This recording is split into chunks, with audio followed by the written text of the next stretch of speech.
The geopolitical landscape of the Middle East didn't just shift, it shattered. Reports are flooding out of Iran of a coordinated, multi-vector strike on Beit Rabari, the highly fortified inner sanctum of the supreme leader. The Islamic Revolutionary Guard Corps has declared a state of red alert across the capital. The internet has been severed, and for the first time since 1989, the voice of the Islamic Republic is silent. Intelligence sources in Washington and Jerusalem are now confirming the unthinkable. Ali Khamenei is dead. This was not a random act of war. This was a surgical decapitation executed with a level of precision that makes previous operations look like relics of the past.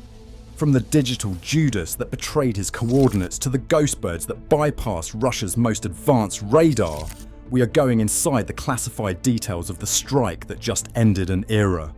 How did the world's most protected leader become its most vulnerable target? What weapons were used to reach a bunker 100 feet underground? Today, we are breaking down the timeline, the technology, and the terrifying aftermath of Operation Final Fatwa. Part 1. The Intelligence Breach, the Digital Judas. How does a man guarded by the world's most paranoid security apparatus become a target you can track in real time? The answer is a medical device hiding in plain sight. Tehran's supreme leader, Ali Khamenei, trusted his life to a state-of-the-art cardiac monitor marketed as unhackable, air-gapped, and immune to remote compromise. But 6 months before the strike, a cyber firmware analyst inside an Allied intelligence unit flagged something no one else had noticed: faint periodic emissions, almost like a digital whisper, coming from what should have been a silent device. The device, believed to be a modified koala heart monitor or a live core cardia, had its supply chain quietly breached. Somewhere between the factory floor in China and the medical suite in Tehran, a zero-day exploit was injected into the firmware. No public firmware dump exists. No manufacturer has admitted tampering, but the evidence is buried in the electromagnetic spectrum. The analyst team picked up low-frequency bursts, barely above background noise, radiating at intervals that matched Khamenei's sleep cycles. The pattern was unmistakable, a covert telemetry channel using airfire-style emissions to bypass the air gap. This was not Bluetooth. This was not Wi-Fi. It was a low-energy, 2.4 GHz signal modulated to slip past routine scans, then captured by a disguised Internet of Things hub inside the clinic and relayed to a command and control server hidden behind a Chinese university firewall. The real breakthrough came with the deployment of stealth mini-satellites. These tiny platforms orbited overhead, tuned to intercept the heart monitor's emissions. Every time Khamenei's heart rate spiked, or his location shifted inside Beit Rabari, the data was exfiltrated, packetized, and downlinked to Allied signals intelligence teams. For 6 months, every movement, every heartbeat, every vulnerable moment was logged. The result was a precise, minute-by-minute map of the Supreme Leader's life, right down to the 3 AM window when his security detail was at its thinnest. Why trust a heart monitor? Why not suspect the device that literally keeps you alive? Because no one expects the instrument of healing to become the ultimate Judas. And yet, that is exactly what happened. This is how the world's most protected leader became transparent, a walking coordinate broadcasting his own death warrant. The clock was ticking, the strike team was watching, and the heart of Iran's regime was now beating on an open channel. Part 2. Shroud and Ghostbirds. 3 F-35 Uadir stealth fighters streaked toward Tehran, each one carrying a weapon designed for a single purpose: total penetration. But brute force alone will not get them through the Ring of Iron. Iran's S-400 and Bavar 373 radars, stacked layer after layer around Beit Rabari, are programmed to hunt for anything that moves. So how do you make 3 jets look like a phantom swarm? How do you trick the most paranoid air defense network on Earth? The answer rides under the Adir's wing, the Shroud electronic warfare pod. This is not classic jamming. The Shroud generates synthetic radar returns, digital hallucinations, painting the sky with dozens of ghost birds.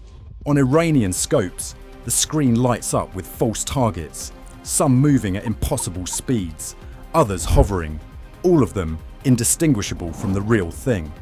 S-band hallucinations flood the operator's display, but behind the curtain, only 3 Adirs slip through, invisible and untouched. Inside each cockpit, an electronic warfare operator maintains the illusion, updating the pod's waveform library in real time, adapting to every Iranian radar frequency shift. Every pulse is a chess move. Miss one, and the real jets become visible. The shroud's micro-Doppler signatures even mimic the subtle echoes of rotor blades, overwhelming the Kalman filters that are supposed to weed out fakes. At 13:10 Greenwich Mean Time, with the radar net still chasing ghosts, the Adirs release their payloads. The GBU-72 advanced 5K penetrators drop away, each guided by GPS and laser, programmed with a smart fuse to count every floor and layer. Impact. The bombs punch through 30 feet of earth and 70 feet of reinforced concrete. 8 seconds of silence. Then in the sub-basement, the thermobaric core ignites. The pressure wave vaporizes oxygen, collapsing every sealed chamber. In under a minute, the heart of the regime is gone. Every step, every pulse, every synthetic echo, every delayed detonation relies on clinical precision. But the result is chaos. Today we are breaking down the mechanics that delivered the kill shot. How much of this was technology and how much was audacity? What do you think? Why did the United States and Israel take this massive risk now? The answer lies in a single, irreducible fact. Time was running out. On February 12th, seismic monitors picked up a sharp, shallow shockwave at the Pacemaker military complex. It was not an earthquake, it was a high explosive test, deep underground, with a blast yield matching 100 tons of TNT. The International Atomic Energy Agency flagged unusual activity.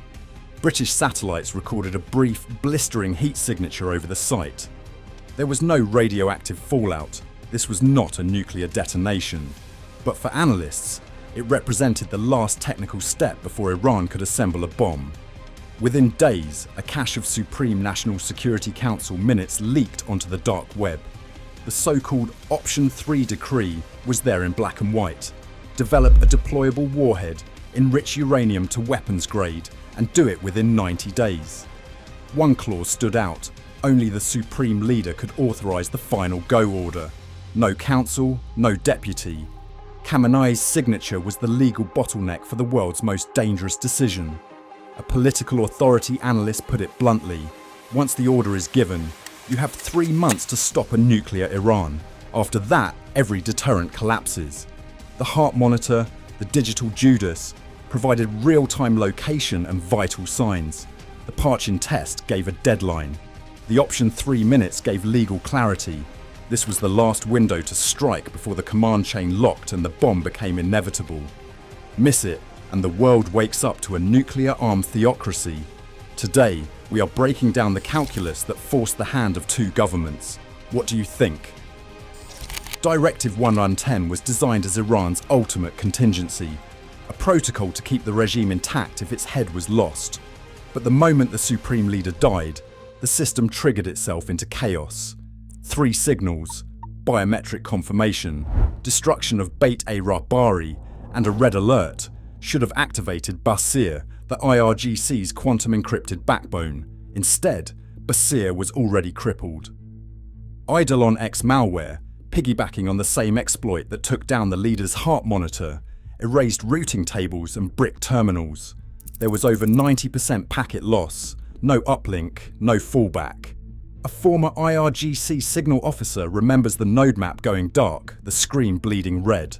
With Beja down, backup nodes in Lavizan and Com never came online. Encrypted orders vanished. On the ground, chaos spread. Bassage and IRGC units fought for control near Evin Prison and the Ministry of Interior. Gunfire rattled through Tehran as commanders shouted orders over unsecured radios. The chain of command snapped. By dawn, barricades and burning vehicles marked the city. Every safeguard, digital, physical and legal, collapsed at once. Iran's fortress regime lost its voice, and the shockwaves began to spread. Overnight, the world's energy markets convulse. Brent crude surges past $145 a barrel, an all-time high. Gold rockets to $2,340 an ounce as traders flee to safety. Oil tankers in the Gulf halt, then veer south, rerouting around the Cape of Good Hope. Each diversion adds 12 days and over $1 million in shipping costs. Insurance premiums for Gulf transit triple in 48 hours. Tanker tracking data shows a 60% drop in Hormuz crossings by March 3rd. An energy markets analyst puts it bluntly, this is the most acute supply shock since 1973. Every refinery, every trader, every government is scrambling. The price of gasoline spikes in New York, London and Shanghai. The shock is instant, the pain global, and this is only the beginning. Part 3.2 Great Power Posture. China receives a courtesy notice. 24 hours before the strike, a confidential alert lands with Beijing's Central Military Commission. The message is simple: expect turbulence in the Gulf and keep naval assets clear. Officially, China issues a restrained communique, urging restraint and respect for sovereignty, but it stops short of direct condemnation. Behind closed doors, the People's Liberation Army Navy shifts patrol routes, and merchant shipping receives a quiet warning to brace for disruption. In Moscow, the Kremlin's response is equally guarded. Russian state media voice concern, but the real signal comes from the Black Sea Fleet. A Kilo-class submarine is deployed to the Persian Gulf, its automated identification system pinging sporadically, sometimes vanishing from global tracking altogether. Intelligence analysts watch for these anomalies, knowing each silent gap could mask a new escalation. The board is set. Every move is now a message, and every silence carries weight. Today, a single firmware exploit, Digital Judas, redefined the limits of power and vulnerability. The world now faces a nuclear threshold without its most dangerous gatekeeper.